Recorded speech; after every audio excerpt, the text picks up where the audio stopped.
So there's been this news blowing up lately about Russia annexing Belarus by 2030 in this whole integration plan. Guys, this has been going on for a while. Russia's had a plan to integrate Belarus for a very long time. However, notice how it says by 2030. It's not going to happen anytime soon. Russia still needs Belarus as a buffer state for now. Also, Lukashenko does not want to lose his lofty status of president of an entire country.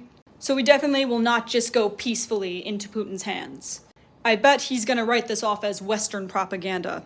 But this integration plan isn't anything new. Lukashenko and Putin had a fight over it back in 2020, but Lukashenko went crawling back into Putin's hands after the protests. But yeah, after this development, I don't think anything's really going to happen.